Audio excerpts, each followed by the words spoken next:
దయగల తండ్రి, ఆకాశ మహాకాశములు పట్టజాలని దేవ, నిరంతరం స్తోత్రార్హుడా,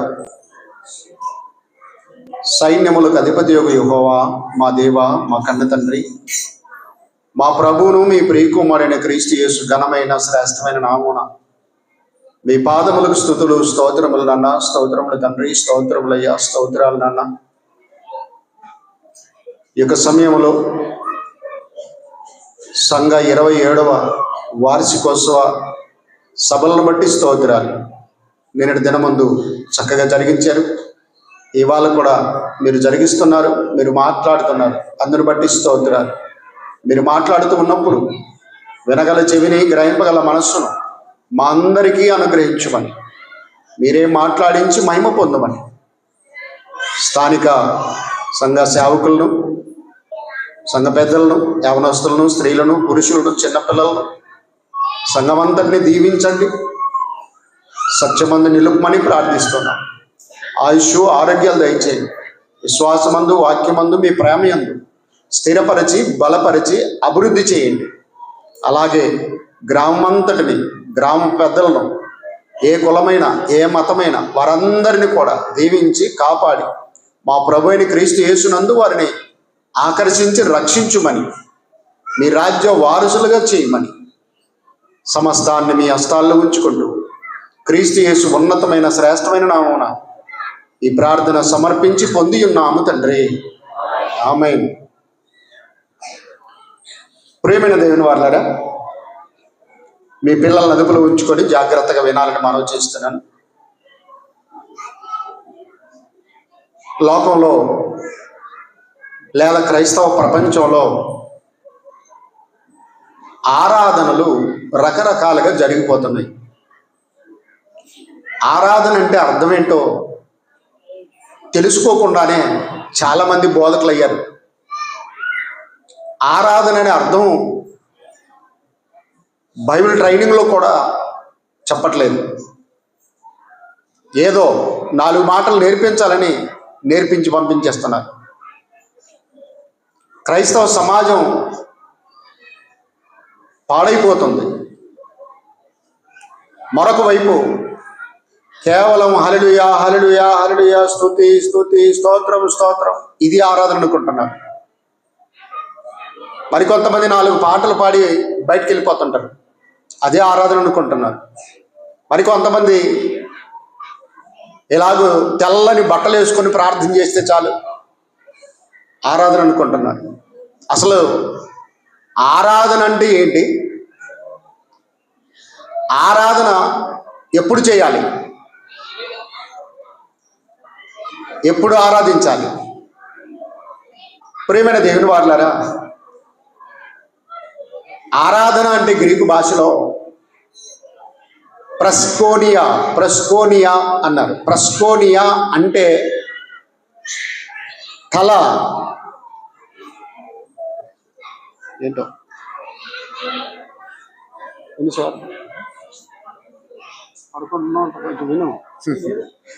గమనించారా? ప్రస్కోనియా అంటే ఈ నుదుట అంటే ఈ పన భూమికి ఆనిచి, మోకాళ్ళలోంచి ఈ పన భూమికి ఆనుకోవాలి. అలా నమస్కరించడం, అలా మ్రొక్కటం ఆరాధన అని ప్రస్కోనియా అన్నారు గ్రీకు భాషలో. ప్రియమైన దేవుని వారలారా, ఆరాధన ఆరాధన ఆరాధన ఏంటి? ఆరాధన అని ఆలోచన చేస్తే 2వ దినవృత్తాంతాల గ్రంథంలో ఇందాక ఎవరు చక్కగా చదివారు, 29వ అధ్యాయము 20 నుండి లేదా మొదటి నుండి 30 వచ్చిన దాకా ఉందిలేండి. ఇజ్రాయేలు రాజు అయిన అహజు, జాగ్రత్తగా వినాలి. నిన్న మీరంతా బాగా హుషారుగా ఉండాలని ఎక్కువ పాటలు పాడాము, కానీ ఇప్పుడు అలా ఉండవు. ఆరాధన గురించి అందరూ తెలుసుకోవాలి. ఇజ్రాయేలు రాజు అయిన అహజు యెహోవా ఆలయమును ధ్వంసం చేశాడు. యెహోవా ఆలయంలో ఉన్న ఉపకరణములన్నిటినీ, వస్తువులన్నిటినీ, ఆరాధన వస్తువులన్నిటి, పరికరాలన్నిటినీ ధ్వంసం చేసి పాడు చేశాడు. ఆహాజు రాజు తర్వాత హిజ్కియా గారు వచ్చారు. ఇజ్రాయేల్ రాజు ఇతగాడు. ఎప్పుడైతే ఇజ్రాయేలుకు రాజు అయ్యాడో హిజ్కియా గారు, తెల్లవారుజామునే లేచి ఏం చేశాడంటే, పెద్దలందరినీ, లేవీయులను, యాజకులను పిలిపించాడు. దేవుడైన యెహోవాను ఆరాధించడానికి ఇదిగో ఆయన ఆలయం దగ్గరికి వెళ్ళండి, శుద్ధీకరణ చేయండి అన్నారు. కాబట్టి వారు వెళ్ళి ఏం చేశారంటే, అందులో ఉన్న పాత్రలు, అందులో ఉన్న బల్లలు, అందులో ఉన్న రొట్టెల పాత్రలు, వీటన్నిటిని కూడా శుద్ధీకరణ చేశారు. అప్పుడు రాజైన హిజ్కియా దగ్గరకు వచ్చి చెప్పారు, అయ్యా, యెహోవా ఆలయమును మేము శుద్ధి చేసితిమి, కాబట్టి మీరేం చేయాలనుకున్నారో చేయండి అని చెప్పినప్పుడు రాజు అన్నాడు, ఇదిగో యాజకులైన వారు ఈ పని చేయండి, లేవీలైన వారు ఈ పని చేయండి, దావీదు రచించిన దావీదు కీర్తనలను ఇలా పాడండి, ఇలా ఆరాధిద్దామని చెప్పి ఆరాధన అక్కడ మొదలయ్యింది. అంతకు పూర్వం నోవా గారు కానివ్వండి, అబ్రహాం గారు కానివ్వండి, ఇస్సాకు యాకోబులు కానివ్వండి, ఆరాధన అంటే ఎక్కడో కొండ మీదకి వెళ్ళి, పర్వతం మీదకి వెళ్ళి అక్కడ బలులు అర్పించి వచ్చేవాళ్ళు.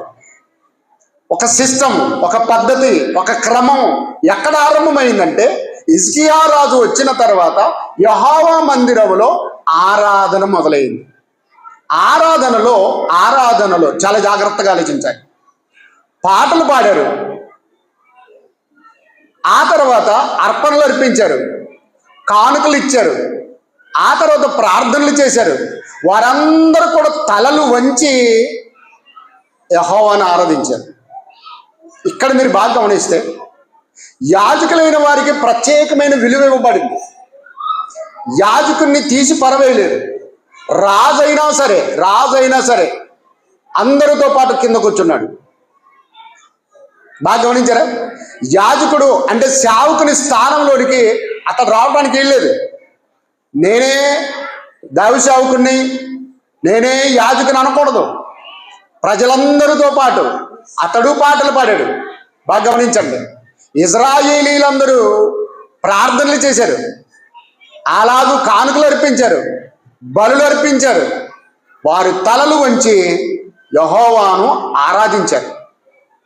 ఆరాధన క్రమము పాత నిబంధనలో ఇలా మొదలయ్యింది. కాబట్టి ప్రియమైన దేవుని వారులారా, ఆరాధన అనగానే 5 విషయాలు ఉంటాయి. ఎన్ని విషయాలండి? 5 విషయాలు ఉంటాయి. చాలా జాగ్రత్తగా ఆలోచించండి. మొదట పాటలు పాడాలి. ఏం చేయాలి? పాటలు పాడాలి. రెండవది ప్రార్థన చేయాలి. మూడవది బోధ, వాక్యం వినాలి. నాలుగవది ప్రభురాత్రి భోజనం చేయాలి. ఐదవది కానుకలు అర్పించాలి. ఈ 5 చేస్తేనే అది ఆరాధన. ఈ 5 కార్యక్రమాలు ఎవరు చేయాలి? తండ్రి, కుమార, పరిశుద్ధాత్మ నామములో బాప్తిసం పొందిన క్రైస్తవులు. యేసుక్రీస్తు దేవుని కుమారుడని నమ్మి బాప్తిసం పొంది రక్షింపబడిన వారే దేవుణ్ణి ఆరాధించాలి. బాగా ఆలోచించండి. వారు అయ్యగారు 4 పాటలు పాడిన తర్వాత రావటం కాదు. నిజంగా క్రీస్తునందు భయభక్తులు కలిగి విశ్వసించిన వారు అయితే పాటలు ఆరంభంలోనే వచ్చేస్తారు. బాగా గమనించండి. పాటలు పాడాలి, ప్రార్థన చేసుకోవాలి, వాక్యము వినాలి, ప్రభురాత్రి భోజనము పాల్గొనాలి, కానుకలు అర్పించాలి. ఈ 5లో ఏది తప్పిపోయినా ఫెయిలే. అది ఆరాధన కాదు. కొంతమంది దూరం నుండే, ఇదిగో చిన్నోడా ఇట్రా తీసుకో, సార్కి ఇచ్చేసేది. ఏంది ఈ 100 రూపాయలు ఇచ్చేయి అంటుంటారు.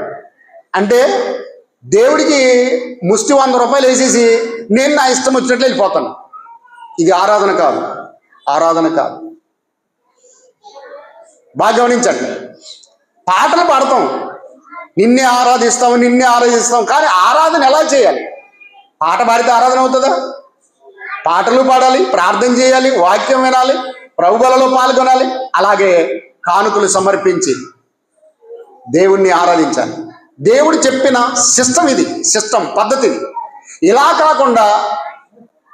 కాకుండా ఇష్టం వచ్చినట్లు ఏదో తెల్లని బట్టలు వేసుకొని మోకాళ్ళని స్తుతి అంటే ఆరాధన కాదు. అది ఆరాధన కాదు. దేవుడు చెప్పిన సిస్టమ్ ప్రకారంగా వెళ్ళాలి. ఇప్పుడు బాగా గమనించండి. 10వ తరగతి ఇంటర్మీడియట్ ఒకవేళ 5 సబ్జెక్టులు ఉన్నాయనుకోండి, ఈ 5 సబ్జెక్టులో పాస్ అయితే పాస్ అయినట్టు, అవునా? 5 సబ్జెక్టులో ఒకటి ఫెయిల్ అయినాడు అనుకో, పాస్ అయిన లిస్టులో వస్తుందా పేరు? ఎందుకు రాదు? మిగతా 4 పాస్ అయ్యాడు కదా, మిగతా 4 పాస్ అయినట్టే ఇస్తాడు, 5వది ఫెయిల్ అయినట్టు ఇచ్చేస్తాడు. కాబట్టి మరలా అది పాస్ అయిన తర్వాతనే పై తరగతులకి వెళ్ళాలి, అంతవరకు వెళ్ళటానికి వీల్లేదు. అలాగే ప్రియమైన దేవుని వారలారా, దేవుణ్ణి ఆరాధించడానికి ఈ 5 విషయాలు ఖచ్చితంగా పాటించాలి. ఎవరు? నమ్మి బాప్తిసం పొందిన వారు, క్రైస్తవులైన వారు, నిజంగా మారు మనసు పొందిన వారు, రక్షణ పొందిన వారు అలాగే చేయాలి. అది ఆరాధన. కాబట్టి అట్టి ఆరాధన ఎప్పుడు చేయాలి?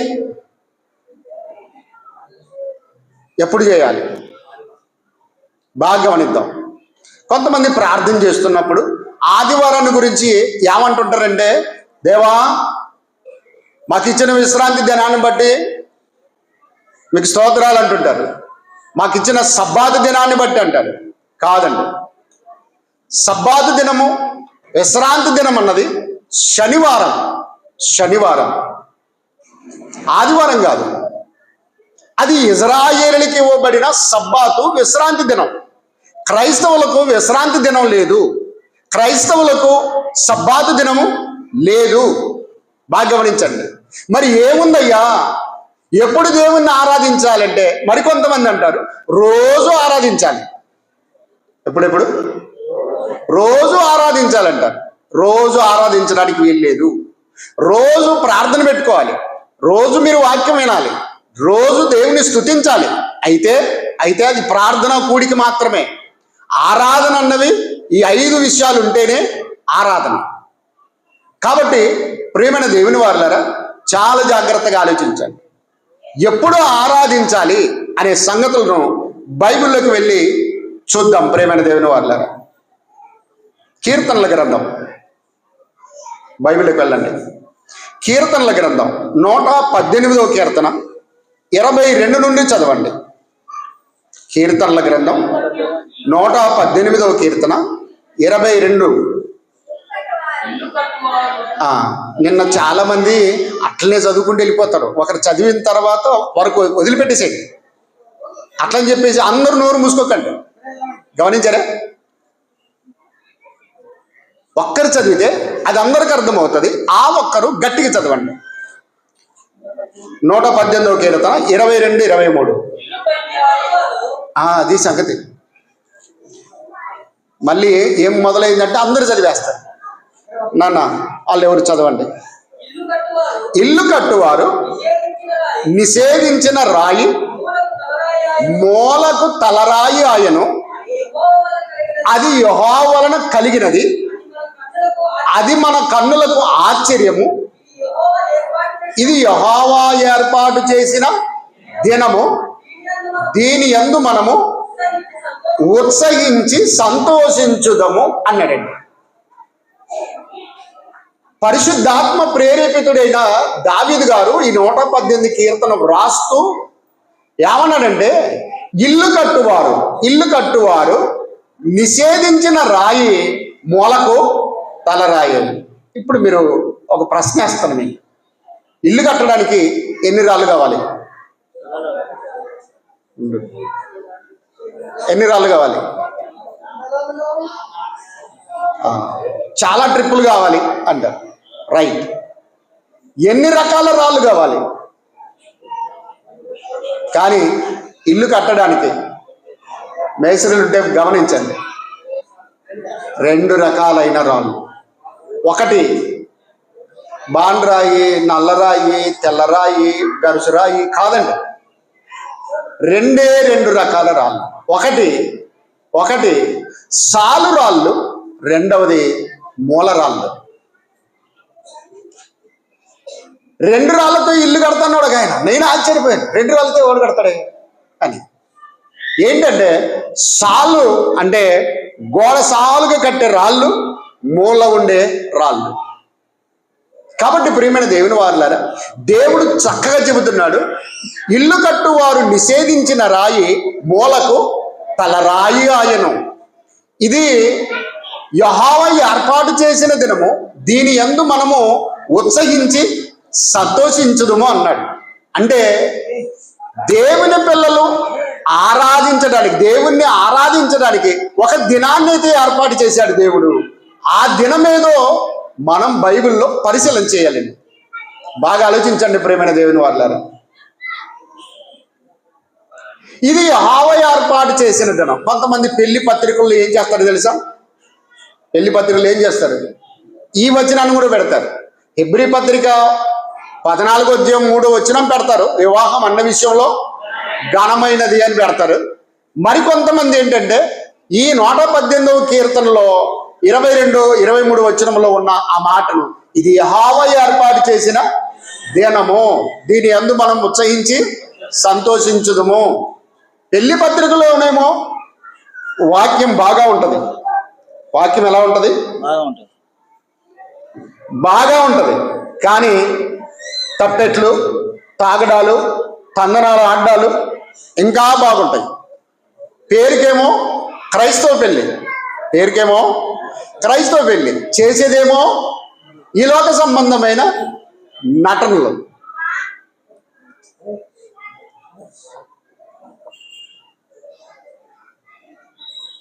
ఇక్కడేమో పెళ్లి చేసుకునేటప్పుడు పరిశుద్ధ పరిశుద్ధ పరిశుద్ధ అని పాట పాడతారు. రాత్రికి ఊరేగింప, దాన్ని ఏమంటారు? మెరువిన్ అంటారా? ఆ మెరువిన్లో ఈ డీజే మీ ఊళ్ళో పెడితే పక్క ఊర్లన్నిటికీ వినపడుతుంది. ఒకవేళ మీ ఊర్లో డీజే పెట్టారనుకో, మీ ఊర్లో ఎవరికి నిద్ర రాదు, చెవులు పగిలిపోతాయి. అందులో చూడాల దావీదు, అందులో చూడాల దానియేలు, అందులో చూడాల సువార్తమ్మ. ఏమనుకోకండి ఎవరన్నా సువార్తమ్మ అంటే, గమనించారా? అందులో మరియమ్మ డీజేకి స్టెప్పులు వేసేస్తారు, దుమ్మురు ఏగిపోతుంది. వీళ్ళెవరు? క్రైస్తవులు. మరి ఆ డీజే దగ్గరేమో క్రైస్తవులు కాదు వీళ్ళు. వారి ప్రవర్తన మూలంగా, వారి పెళ్లి మూలంగా దేవునికి అవమానం. అందుకోసమే క్రైస్తవులారా క్రీస్తు బోలి నడువరదేలా, ప్రభు యేసు క్రీస్తు కొరకు నిల్వరా. క్రైస్తవులారా. కాబట్టి ప్రియమైన దేవుని వారులారా, నిజంగా క్రైస్తవ పెళ్లి చేసినట్లయితే క్రైస్తవులుగానే చేయండి, క్రైస్తవులుగానే ఉండండి. లోక సంబంధమైన పాటలు కానీ, లోక సంబంధమైన డీజేలు కానీ, లోక సంబంధమైన డాన్సులు కానీ చేయడానికి వీల్లేదు. మరికొంతమంది అంటారు, దావీదు నాట్యం ఆడాడు కదా, దావీదులాగా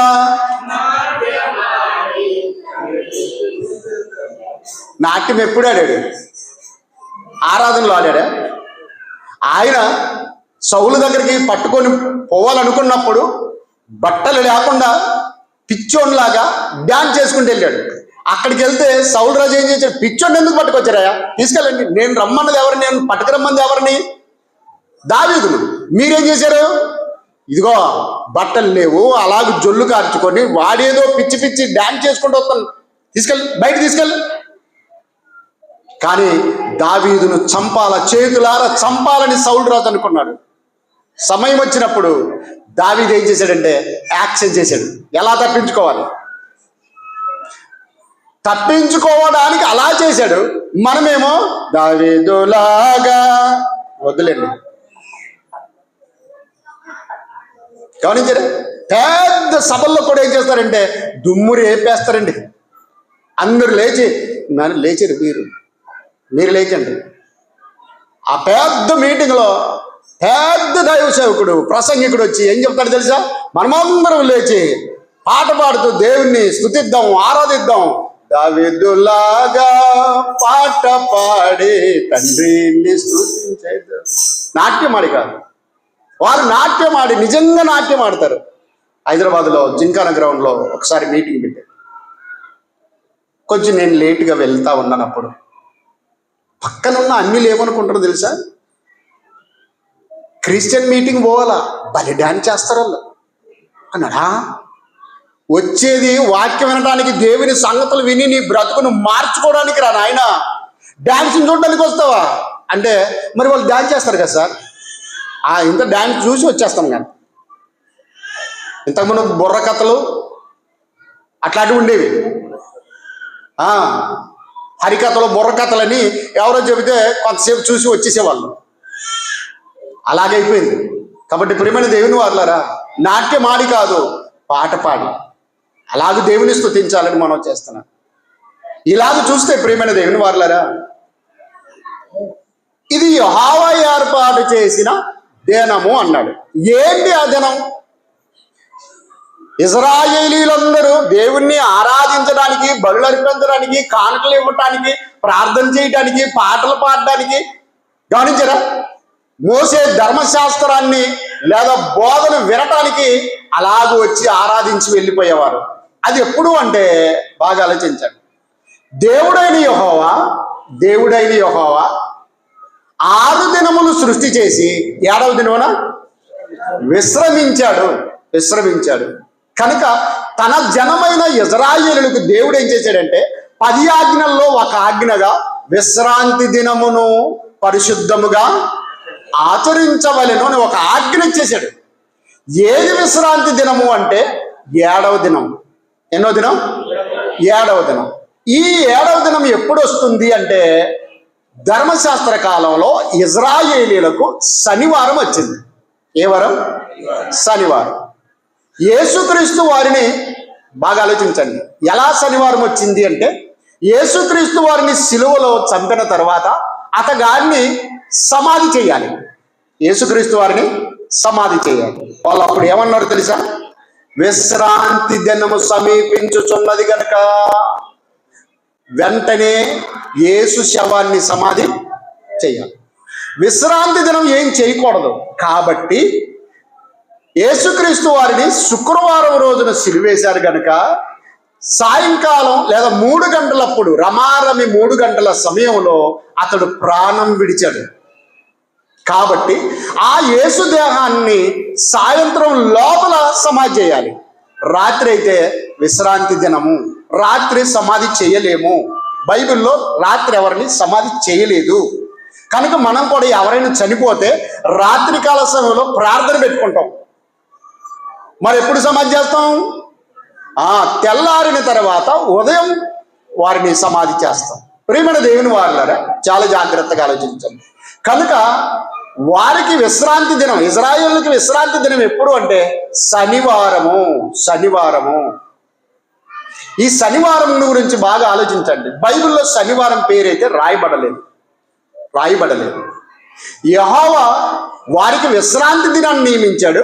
శుక్రవారమున యేసుక్రీస్తు వారిని సిలువేశారు కనుక వారు చెప్పిన మాట ఏంటంటే విశ్రాంతి దినం సమీపించుచున్నది.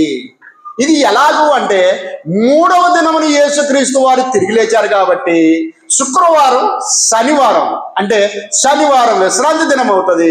ఆదివారం ఉదయమునే యేసుక్రీస్తు వారు తిరిగి లేచాడు. కాబట్టి ప్రియమైన దేవుని వారలారా, ఇది శనివారం ఇశ్రాయేలీయులకు విశ్రాంతి దినము లేదా సబ్బాతు దినం. ఇప్పుడు మీరు బాగా ఆలోచించండి. విశ్రాంతి దినము ఎవడు అతిక్రమించకూడదు. విశ్రాంతి దినమున దేవుడు ఎన్ని కండిషన్స్ పెట్టాడంటే ఇంట్లో పొయ్యి రాజబెట్టకూడదు, అంటే పొయ్యి అంటించకూడదు. పొయ్యి అంటించద్దన్నాడు కదా సార్, స్టవ్ అంటిస్తామంటారా? స్టవ్ అయినా పొయ్యే. ఇప్పుడు వచ్చింది స్టవ్. గమనించండి, విశ్రాంతి దినమున అంటే శనివారమున ఎవరు వంట చేయకూడదు, ఎవరు పని చేయకూడదు, పొలానికి పోకూడదు, పశువులకు మేత కూడా వేయకూడదు. నీ ఇంట గాసుగాడు ఉన్నాడా, దాసుడు ఉన్నాడా, పరదేశి ఉన్నాడా, ఎవరైనా సరే ఏ పని చేయకూడదు. విశ్రాంతి దినమున ఖచ్చితంగా యెహోవా ఆలయములో ప్రతి వాడు కనబడవలెను. కనబడకుండా పోకూడదు. నాకు సంతకు పోయేది ఉంది, ఊరికి వెళ్ళేది ఉంది, నాకు చావు శుద్ధి ఉంది, ఇవన్నీ ఏం చెప్పకూడదటండి. చావు శుద్ధి ఉన్నవాడు కూడా ఖచ్చితంగా ఆరాధించిన తర్వాతే వెళ్ళాలట. అంత ఖండితంగా చెప్పాడు. ఒక అద్భుతమైన విషయం బైబిల్లో చూస్తారా? విశ్రాంతి దినం ఏం జరిగిందో సంఖ్యాకాండం 15వ అధ్యాయం 32వ వచనం చూడండి. సంఖ్యాకాండం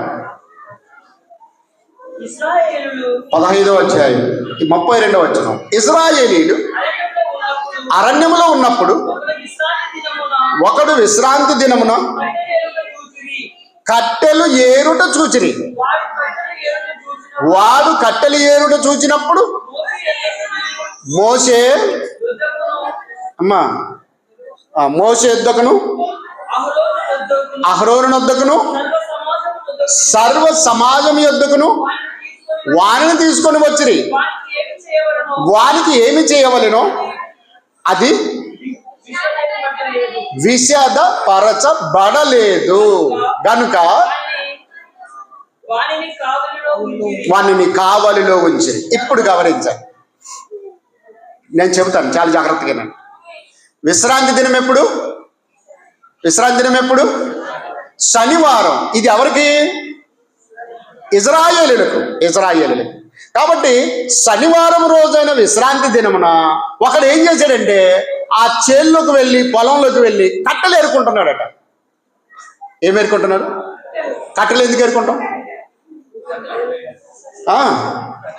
మనం వంట వండుకోవడానికి, అన్నమో రొట్టెలో పప్పు కూరో ఏదో చేసుకోవడానికి, అంటే కడుపు తిప్పలు అంటాం, కోటి విద్యలు కూటి కొరకే అంటారు.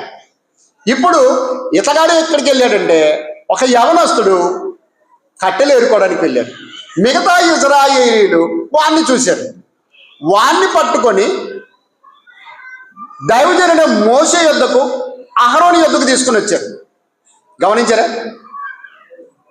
తీసుకొని వచ్చి ఏమన్నారంటే, అయ్యా ఈరోజు విశ్రాంతి దినం, వీళ్ళు కట్టెలు ఏరుకొని చుండగా మేము చూచితిమి, కాబట్టి అందుకు మేము సాక్షులం అని అప్పగించారు. అప్పుడు ఏం చేయాలో ఇంకా చట్టంలో లేదు, దేవుడు ఏం చెప్పలేదు. కాబట్టి మోషే గారు అన్నారు, దేవునితో నేను మొరపెట్టి అడుగుతాను. విశ్రాంతి దినము పవిత్రంగా ఆచరించాలి అని చెప్పాడు, కానీ దాన్ని అతిక్రమిస్తే ఏం శిక్షో చెప్పలేదు.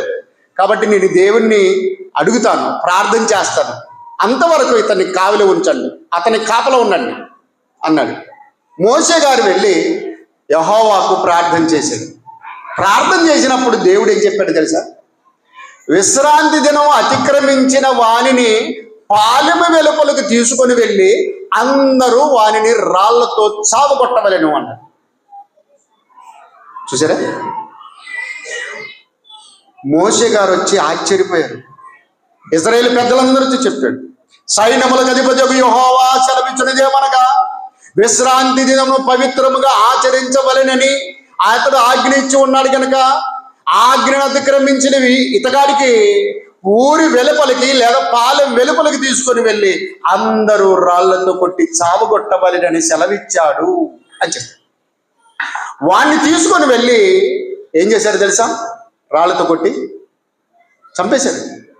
అందులో వాళ్ళ తల్లిదండ్రులు ఉన్నారు, అన్నదమ్ములు ఉన్నారు, అక్క చెల్లెండ్రు ఉన్నారు, మామలు ఉన్నారు, అత్తలు ఉన్నారు, అందరూ రాళ్లతో కొట్టి చంపేశారు. విశ్రాంతి దినాన్ని అతిక్రమిస్తావా? ఆజ్ఞ అతిక్రమం పాపం వల్ల వచ్చే జీతం మరణం. కనుక ఇశ్రాయేలీలో అందరికీ భయం కలిగించాలి.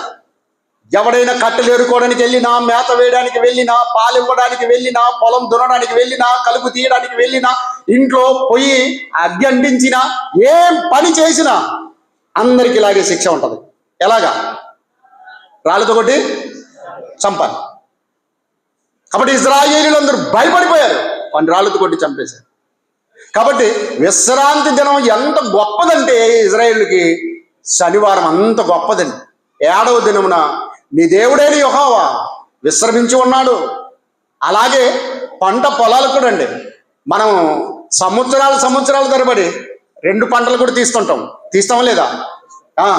కానీ దేవుడు ఏం చెప్పాడు తెలుసా ఇశ్రాయేలుతో? 7వ సంవత్సరమున నీ పొలానికి విశ్రాంతి ఇవ్వాలి, ఏం పంట వేయద్దు, ఏం దున్నవద్దు, బీడిగా వదిలిపెట్టేసి ఆ సంవత్సరం అంతా. మరలా 8వ సంవత్సరం నుంచి 6 సంవత్సరాలు చేసుకో. 7వ సంవత్సరం దానికి కూడా విశ్రాంతి.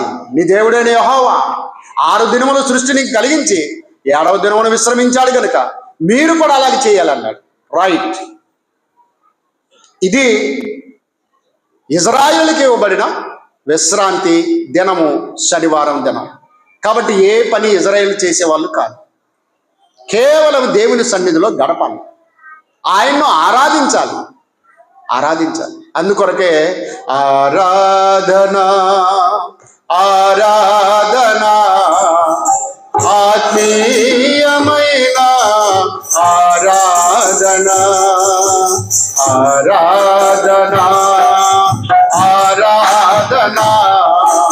ఆత్మీయమైన ఆరాధన మహనీయుడైన మహారాజుకు పరలోక పరిశుద్ధ యెహోవాకు, మహనీయుడైన మహారాజుకు పరలోక పరిశుద్ధ యెహోవాకు ఆరాధన ఆత్మీయమైన ఆరాధన.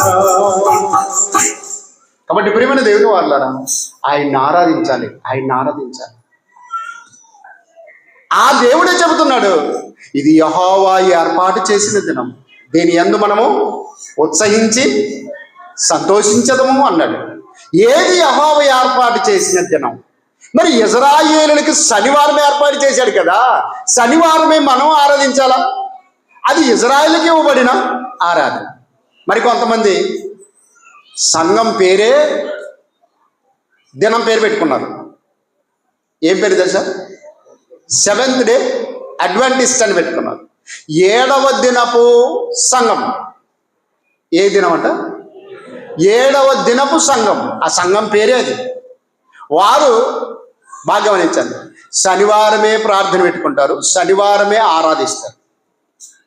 సువార్తకి వెళ్ళినప్పుడు మాకు ఇట్లాంటి చర్చ్ బిల్డింగ్ తాళం వేసి పెట్టేశారు. దాని ముందు అంతా కసువు దిబ్బలు వేసేసారు. ఆ ఊరిలో అందరూ అన్నులే, ఒక 2-3 కుటుంబాలేమో ప్రభువుని నమ్ముకున్నాయి. వారిని అడిగాము, ఎందుకు ఈ చర్చి ఇట్లా తాళం వేశారు, కసువులు వేశారు, ఏమిది? వాళ్ళు ఎవరు రారా అంటే, ఎప్పుడో కట్టించిపోయినారు సార్, వాళ్ళు రారు.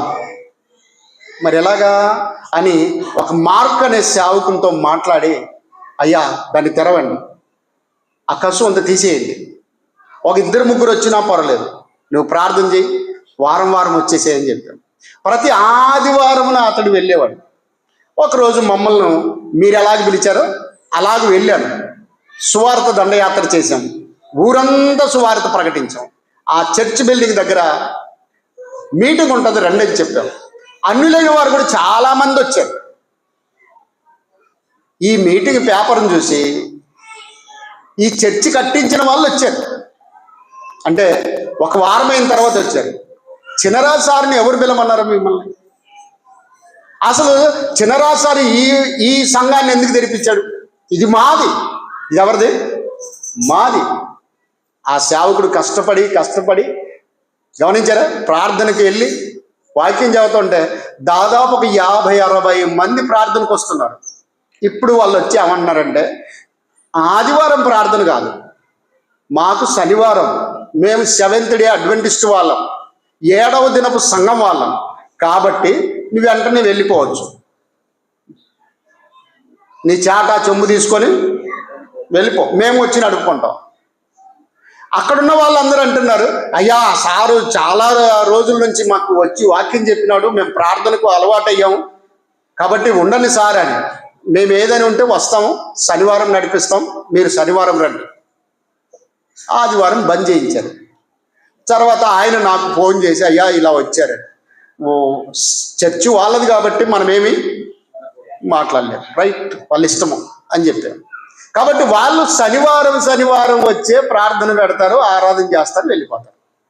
మళ్ళీ ఎప్పుడు వస్తారు? శనివారమే వస్తారు, మిగతా రోజుల్లో రారు. వాళ్ళు రక్షింపబడాలని, ప్రతిదినం దేవుని స్తుతించాలని, ప్రార్థనలు పెట్టుకోవాలని ఇవన్నీ ఆలోచనలు లేవండి శనివారపు సంఘం వాళ్ళు. కాబట్టి ప్రియమైన దేవుని వారులారా, ఈ శనివారము 7వ దినం అన్నది ఇజ్రాయేలుకి ఇవ్వబడింది కానీ క్రైస్తవులకు కాదు, క్రైస్తవులకు కాదు. మరి యెహోవా ఒక దినాన్ని ఏర్పాటు చేశాడట. ఆ దినమేది? ఒకసారి బైబిల్లోకి వెళ్ళండి. ప్రకటన గ్రంథం 1వ అధ్యాయం 10వ వచనం. ప్రకటన గ్రంథం 1వ అధ్యాయం 10వ వచనం.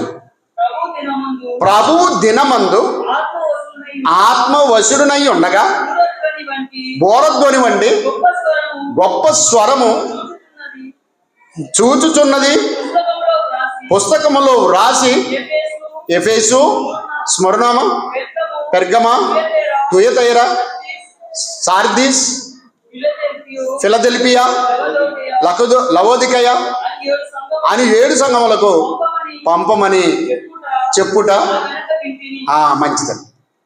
ఇక్కడ మీరు బాగా గమనించండి, 118వ కీర్తనలోనేమో ఇది యెహోవా ఏర్పాటు చేసిన దినము, దీని యందు మనం ఉత్సహించి సంతోషించదము అన్నాడు.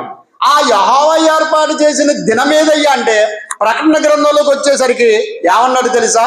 ప్రభు దినమందు అన్నాడు. ఉందా? ప్రభు దినమందు ఆత్మవశుడునై ఉండగా అని రాయబడింది. బాగా గమనించండి, ప్రభు దినము అన్నాడు. అక్కడ యెహోవా ఏర్పాటు చేసిన దినము, ఇక్కడికి వచ్చేసరికి అది ప్రభు దినమయ్యింది. ఆ ప్రభు దినమేది? ఆ ప్రభు దినమేది? 1 కొరింథీ పత్రిక 16వ అధ్యాయం మొదటి 2 వచనాలు చూడండి. 1 కొరింథీ పత్రిక 16వ అధ్యాయం మొదటి 2 వచనాలు.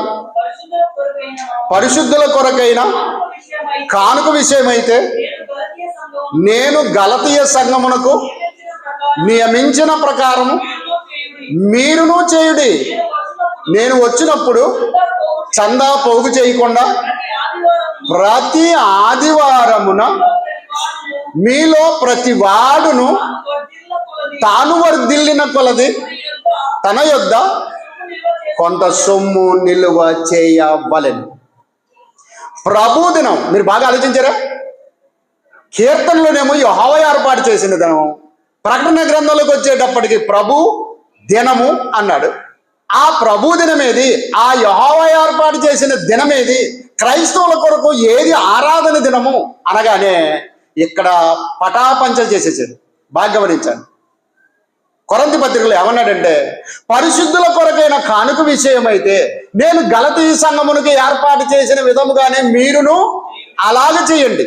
అయితే నేను వచ్చినప్పుడు చందా పోగు చేయకుండా, కానుక పోగు చేయకుండా మీలో ప్రతి ఒక్కడు ఏం చేయాలంటే బాగా గమనించారా? వర్ధిల్లిన కొలది ప్రతి ఆదివారమున అని రాయబడింది. ఉందండి? ఎప్పుడంట? శనివారం కాదు, ప్రతి ఆదివారం. ప్రతి ఆదివారమున కొంత కానుక ప్రతి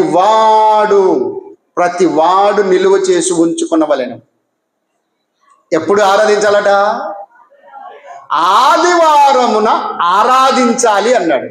అది ప్రభు దినము అన్నాడు. ఎవరి దినం? ప్రభు దినం. ఎందుకు ప్రభు దినం? ఎందుకు ప్రభు దినం? ఎందుకు ప్రభు దినం అయింది? అది యెహోవా ఏర్పాటు చేసిన దినం అట. ఆదివారం అని రాయబడింది, ప్రతి ఆదివారం అని రాయబడిందండి బైబిల్లో. ప్రతి ఆదివారం. ఎప్పుడెప్పుడు?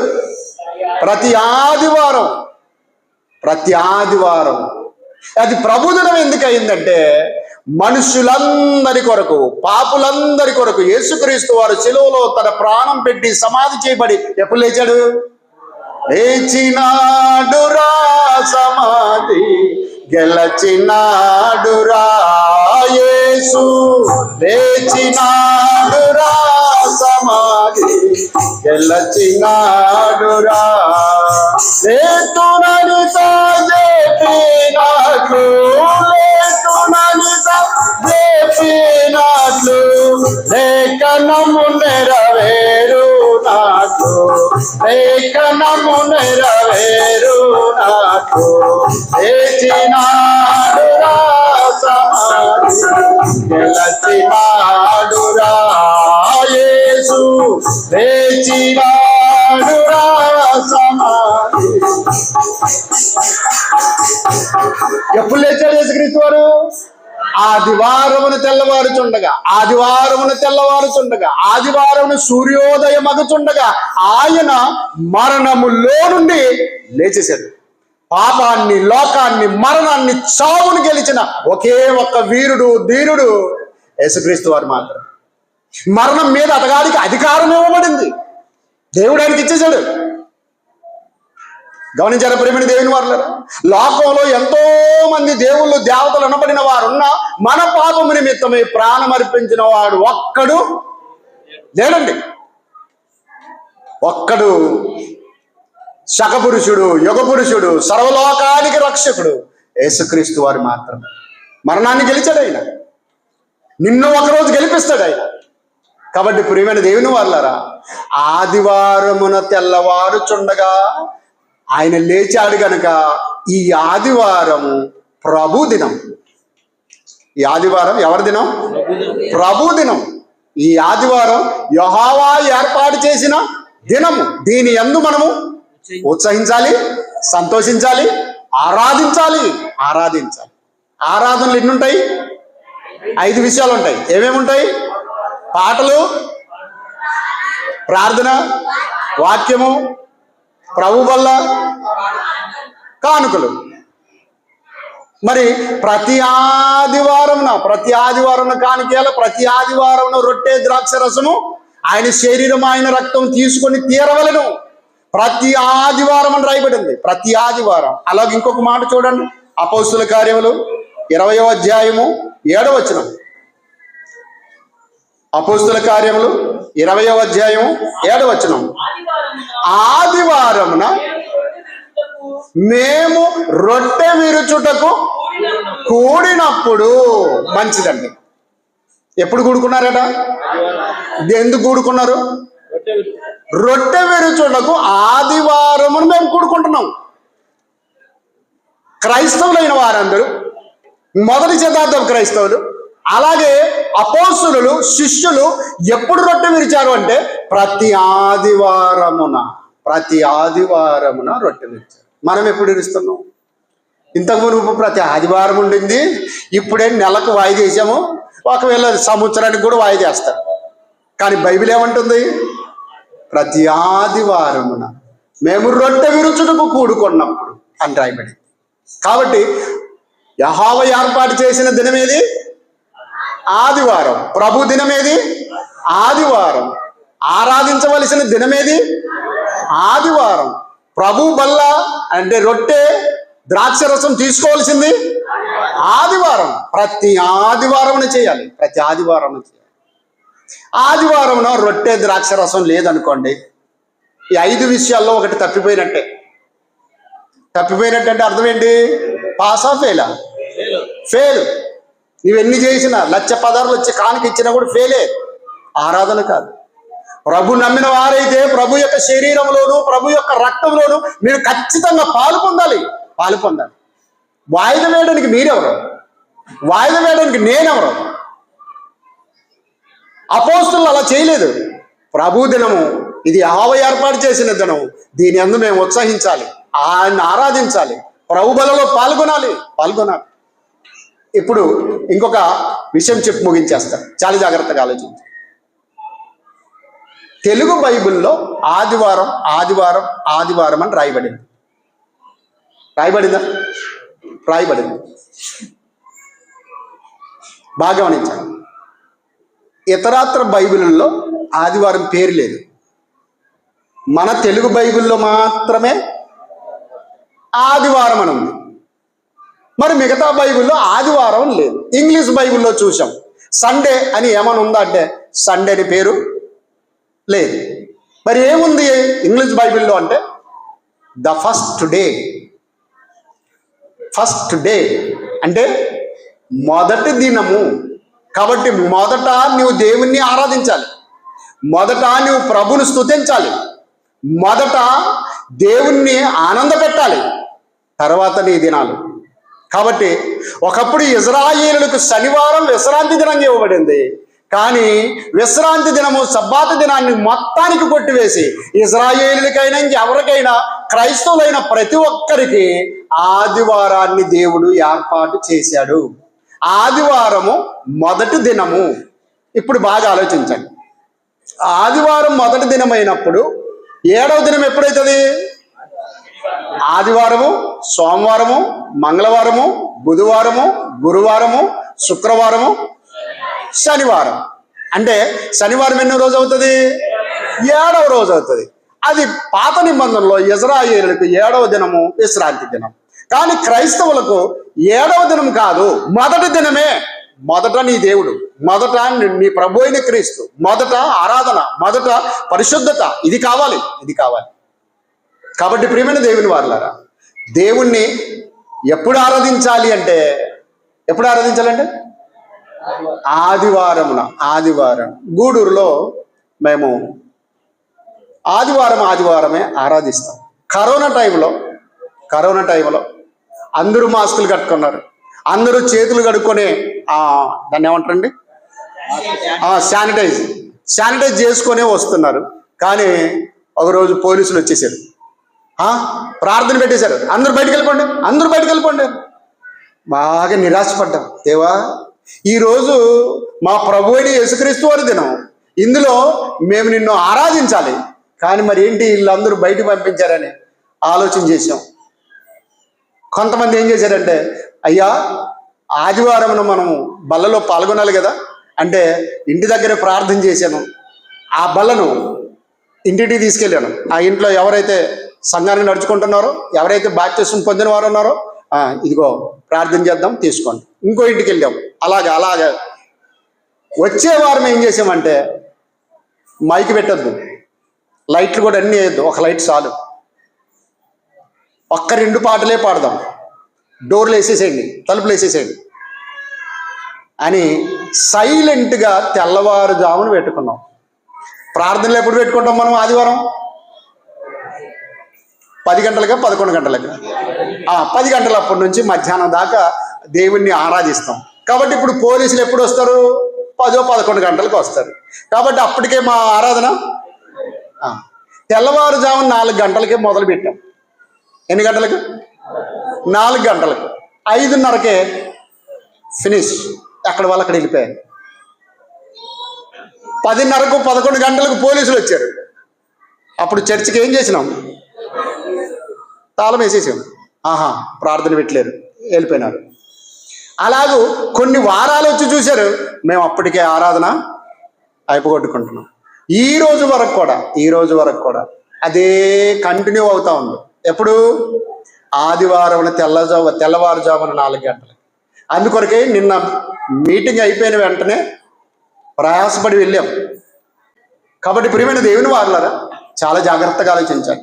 దేవుణ్ణి ఎప్పుడు ఆరాధించాలి? ఎప్పుడు? ఆదివారం. ఇది యెహోవా ఏర్పాటు చేసిన దినము. ఈ దినము ప్రభు దినము. ఎందుకు ప్రభు దినమైంది?